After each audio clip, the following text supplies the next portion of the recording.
What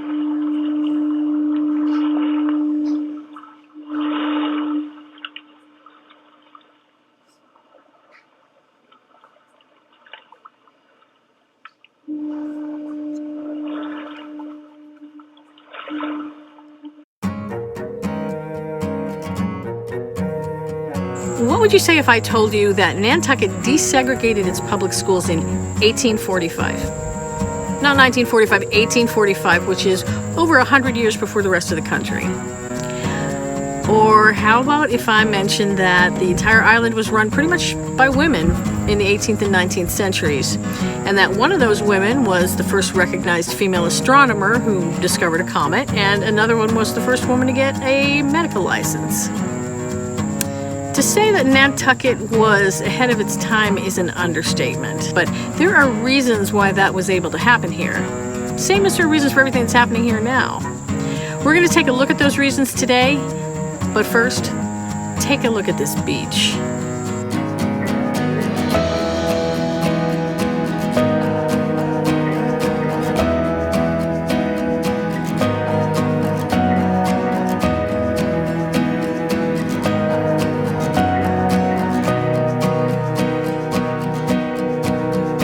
We did it. Made it through the night here without any trouble at all. No knock on the door.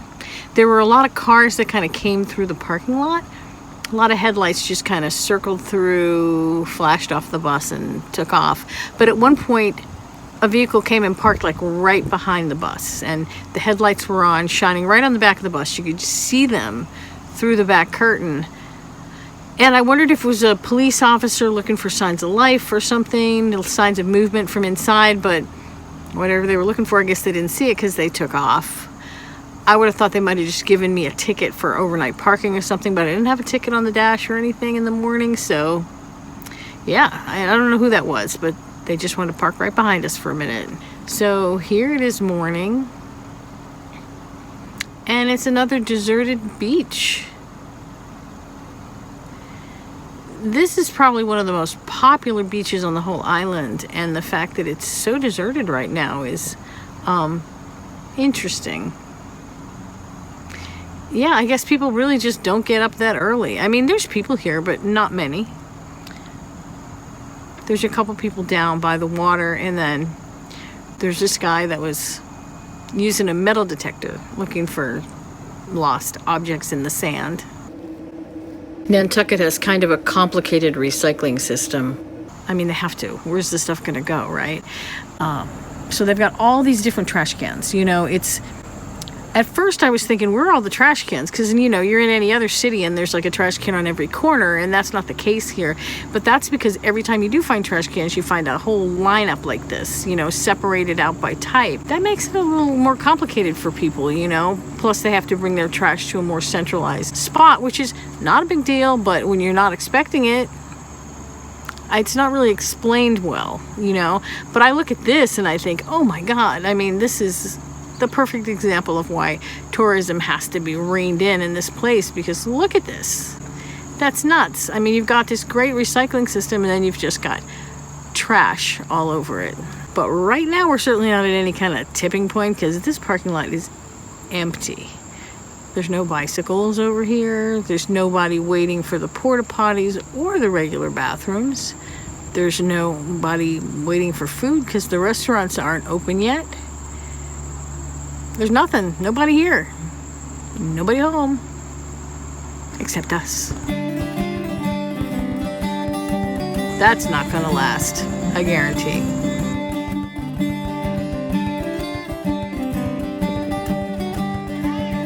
Yep, the tourists have arrived. Luckily, so has the trash truck. All cleaned up, looks pretty good. This crowd would be nothing on the mainland, but here on Nantucket, it's overwhelming. And you know why?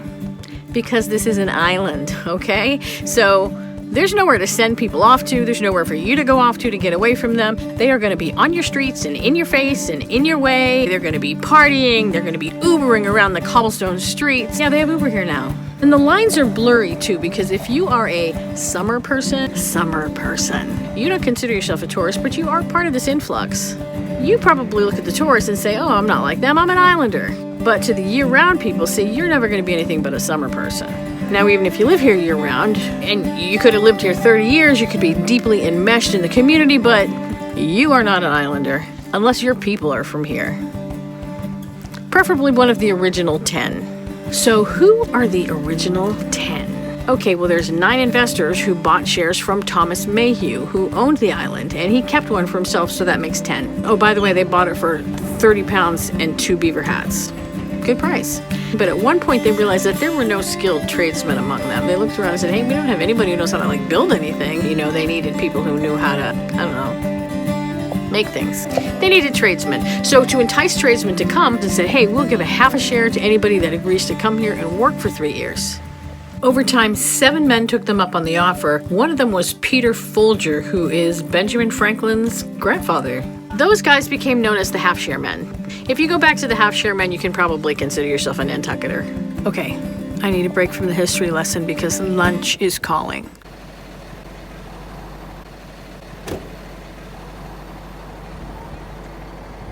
Just had 2 shrimp tacos from the taco truck. They only sell them in 2s and it's $16 for 2, but they're mighty good. It's not like me to pay $16 for 2 tacos, but when in Rome, and this is Rome in a lot of ways. Cowboy's hanging out in the driver's seat. He's got a fan on him, powered by USB. The parking lot's been full of people, but it's just been so peaceful. I'm like down here on the end, there's, you know, people come and they park their mopeds and motorcycles right next to where I am. And a couple of times cars have parked by me, but no one says a word. You know, it's just, everything's just totally mellow. And I've been here all day without feeling at all interrupted by anything.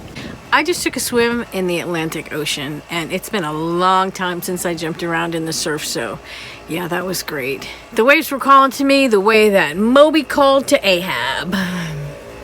Not really, but you know, I'm just trying to find a transition into this whole whale thing. So what about the whales? Whales are big in, whales are big, but whales are big in the Nantucket story because Nantucket was the captain of whaling in pretty much the whole world in its day. Yeah, how did that happen? Well, okay, the original settlers who came to Nantucket were planning to be farmers, and they brought some animals with them. I don't know, probably sheep and maybe cows, maybe goats. I don't know what they brought exactly, but they were animals that graze, okay? So the animals came and they started grazing. The problem is Nantucket, windswept and battered by the wind, doesn't have a whole lot of greenery to eat. So there was really just nothing to feed them anymore. And people were like, well, geez, what are we supposed to do now? So they had to find something else to do. Whaling was not a new concept. The Wampanoag were doing it for one thing. And so they were watching that occur, but the settlers never really tried it. And then I guess one story I read is that a whale came into the harbor and they all kind of wailed on it, wailed on it, and and killed it. And they said, okay, this is great, this is what we're gonna do. So they hired a guy to come in and teach them how to be whalers, and apparently they were really good students because they became great at it. So if you read Moby Dick, you know, or you know, even if you didn't read Moby Dick, you may know that whaling was brutal. I mean, brutal, like 10 times more brutal than like any other hunt or even a slaughterhouse, you know. It was brutal. I mean, I'm not just saying that because I'm a snowflake vegetarian. I am a snowflake vegetarian, but that's not why I'm saying it. I'm saying it because it was brutal. Here you have these people from Nantucket who are Quakers. Nantucket was largely Quaker since 1708 when Mary Coffin Starbuck and her husband Nathaniel hosted the first Quaker Friends meeting at their house. So yeah, the movers and the shakers are Quakers. Now, Quakers are pacifists. Quakers were a little different back then, but it's basically the same thing. And Quakers back then were activist pacifists, which is a weird choice of words and sounds like it shouldn't work because wouldn't activists and pacifists be opposites because active and passive are opposite, but no, pacifist is not the same word as passive. But anyway, they're pacifists. And somehow they managed to reconcile the fact that they have chosen as a group occupation one of the most brutal things that anybody could ever do. They've declared war on whales. Herman Melville called them Quakers with a vengeance. But I guess because it's whales, it doesn't count against your pacifism. So at that time, the kill was so ingrained in population that a typical toast, instead of being like, to your health, a typical toast would be, Death to the living, long life to the killers, success to sailors' wives, and greasy luck to whalers. That's an actual toast from that time. So let's go back to that line in the toast about success to sailors' wives. Why are we toasting success to sailors' wives? That's one of the most interesting things about Nantucket during the whaling era. Whaling voyages were long, like 10 years long sometimes, but generally the average was like 3 to 5 years. So that's 3 to 5 years the men are away. The reason they were so long is because, well, the Nantucketers discovered the sperm whale. Whalers had to travel to find them. They have this like oil in their heads that looks like cum. That's why they're called sperm whales. Okay, now you know something you didn't know before. Also, Nantucket was so aggressive in their whaling efforts that they managed to decimate the population of nearby whales. So they had to go pretty far to get them. They were going all the way to the Arctic Circle. Yeah, that's going to be a long trip. While the men were away, the women were in charge of everything. Okay, so the women ran businesses. They did everything. They ran the town, really. They were in charge. The role of women was not to be in charge, but Nantucket was unusual in that regard. Very different than the rest of the country. Really, pretty much different than the entire Western Hemisphere, to be honest. Nantucket women really grew to cherish this independence. In fact, there's a poem written by a Nantucket wife that goes, "I've made up my mind now to be a sailor's wife, have a purse full of money and a very easy life. For a clever sailor husband is so seldom at his home that his wife can spend the dollars with a will that's all her own." That's the start of it.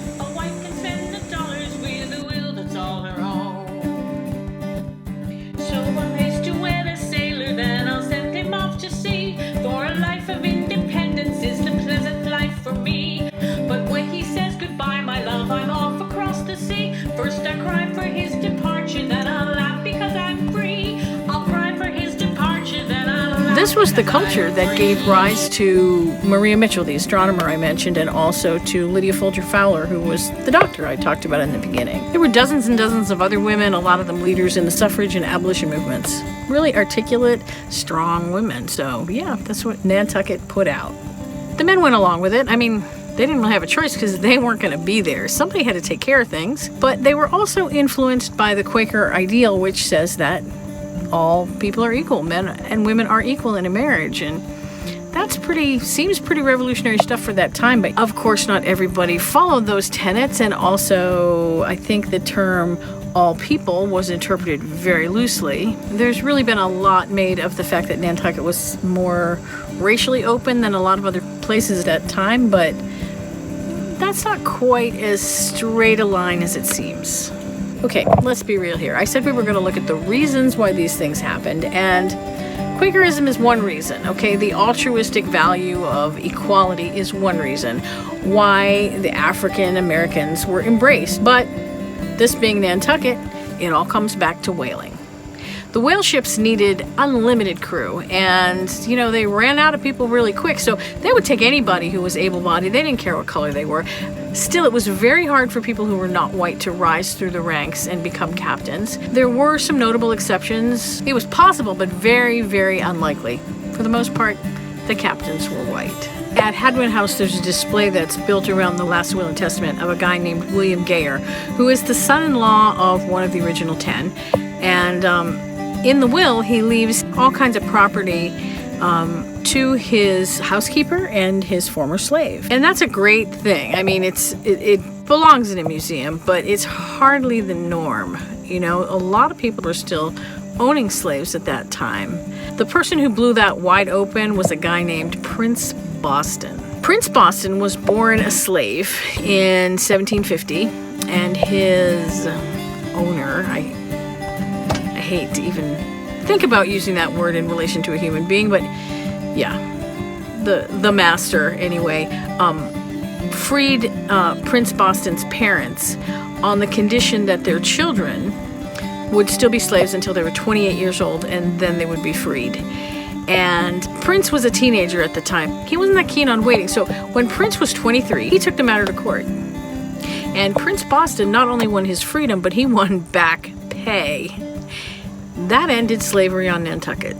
It's kind of hard to talk about abolition without talking about suffrage, because some of the prominent key players on Nantucket were also prominent key players in the abolition and suffrage movements. There were a lot of Nantucketers, male and female, who were dedicated to the cause of suffrage and also abolition.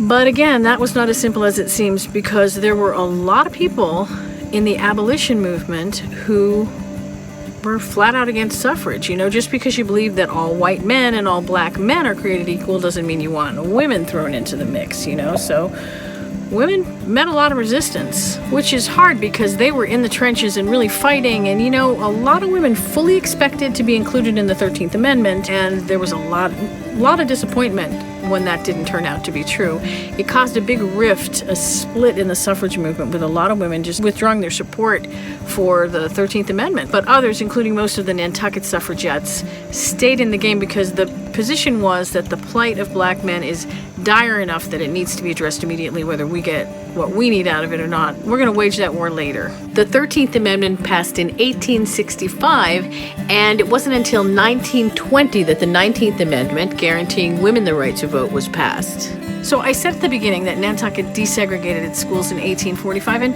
that's basically true, but it was not like everything here, right? It was not the smooth sailing that it sounds like. There's a little more to it than that. I didn't even know all the details when I shot that, so sue me, I'm learning too, okay? This white Quaker named Nathaniel Barney convinced the school committee to desegregate in 1842, but then a town meeting in 1843 reversed that, okay? So understandably that pissed off the African American parents, because now they're being told, oh yeah, you gotta send your kids back to the African school, and nobody wanted to do that. So the school committee just basically ignored the town meeting, okay? And what resulted from that is, yeah, they got replaced. They got replaced with a pro-segregation school committee, and that was the end of that. Segregation's back in. But around the same time, the state legislature of Massachusetts made segregation illegal. And that changed everything for Nantucket, or at least it should have, except Nantucket, the pro-segregation new school committee just ignored that ruling. So we had everybody ignoring whatever they don't feel like listening to. Enter Absalom Boston. Absalom Boston is the son of Prince Boston, who we remember from just a moment ago. And just like his dad blew the lid off slavery on Nantucket, Absalom is going to blow the lid off school segregation. He has become quite the successful businessman. He owns an inn that caters to sailors, and in addition to that, he spent a season out as a whaling captain. So he owns a whaling ship too, and now he's retired from the sea, but he's still a prominent entrepreneur in the community, really prominent. So when his daughter, Phoebe Ann, becomes eligible to go to high school, and the only thing stopping her is her race, he threatens a lawsuit. Ta-da! Schools desegregated. Thank you, Absalom. Thank you, Boston family. Yes, Nantucket desegregated its schools, but took an awful lot of pushing to make it happen. You and I have gone very far down the rabbit hole of Nantucket history together today, and I thought I could get us all the way to the key, all the way to Beinecke today, but Beinecke, yeah, we're not going to get to Beinecke today. You know why? Because I got a job. Yeah, I actually work, believe it or not. Besides making videos for you, I also edit videos for other people and do some writing online, and I just got hired to edit a video, so I got to work for the rest of the day. Can't think of any place I'd rather do it, though, than right here. So we got a few things to figure out, like, where did the whales go? Where did these people go? Where did these people come from? And who is Beinecke? Beinecke. Beinecke. Beinecke. All that and more on the next video. I'll cry for his departure, then I'll laugh because I'm Hey, free. why don't you subscribe? You've been hanging around here long enough. Just hit the button. It's no big deal. Hit the bell. You can do it. Why not? You only live once. I'll welcome him most gladly whenever he returns, and share with him so cheerfully all the money that he earns. For he's a loving husband, though he leads a roaming life, and well I know how good it is to be a sailor's wife.